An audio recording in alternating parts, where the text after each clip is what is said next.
umagat. Kaya yun po, kaya naging kontrabida siya ng una.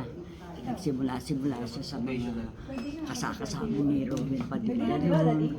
Marami na po siyang nalabasan din ni Philip Salvador, ni ganyan. Step-step po siya.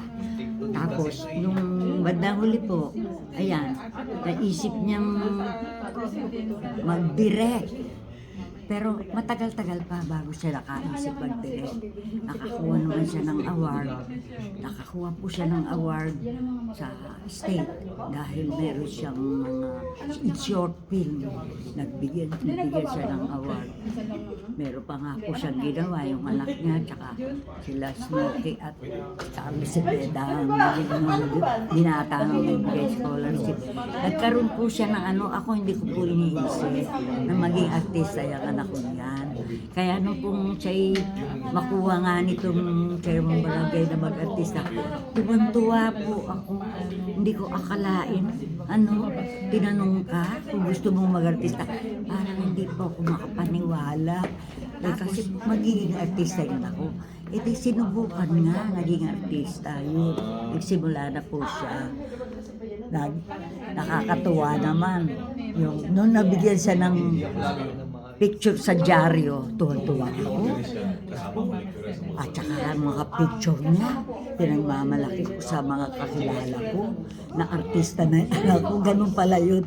Sabi ko ni Anthony Alonso, yung nanay din daw nga, ganun dala-dala yung mga picture. Nung pong katagalan nga, nabibigyan na siya ng break. Parang nahasana siya. Natuto na talagang action. Ayun, nagsimula po siya ng direct. Naging click naman po. Hindi ko akalain nga yung nanood sila nung Sang Hakbang, nung malaki niya doon. Tapos ako kasama pa sa Batang Lansangan na maraming naiyak doon sa pelikula yun. Ngayon lang po naulit-ulit. Matagal po siya nag-stop. Nag-abroad.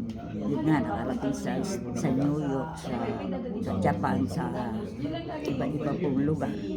Nito pong dumating siya, nagpirme. Bigla na ulit siyang gumawa uli, parang nabalik sa kanya. Salamat naman. Kaya ako sana, sasabihin ko sa mga kapatid namin sa iglesia, suportahan si Mike, na makatutulong ng malaki ko. Pati sa akin makakatulong siya kapag nagtagumpay itong kanyang mga pelikula. Mabibigyan niya ako ng suporta sa mga gamot ko. May lifetime po akong gamot sa mata. Malabo na po ito. Nagkaroon na ng diferensya yung mata kong kaliwa. Hindi na nakakakita. Pero kahit ako malabo, nakikita ko pa naman po kayo. Opo. Kayo'y lahat ng mga kanina pinakilala ko. Kakatuwa, may kapatid din kami taga-Kabiting na kilala ko. Kaya salamat na lang po sa inyo. Sana po, suportahan niyo po si Mike, mga kapatid ko sa iglesia, para makatulong din naman, maging masaya na lang po tayong mga kapatid niya sa iglesia na meron tayong naging artista rin kapatid. Di po ba? Salamat po sa inyong lahat. Na huwag niyo po kalimutan, September 11, ang kanyang pelikula. Inaasahan ko po na kayo'y huwag niyong palampasin, panoorin niyo. Maganda po itong pelikula niyan to. Muna nakakalungkot, tapos ay nakakatuwa. Nung banda uli, nakakalungkot. Kaya salamat po sa inyo, mga kapatid ko, kaibigan, lahat po ng kakilala ko. Salamat po. Suportahan niyo po si Mike, ang anak ko. Salamat po sa inyo lahat.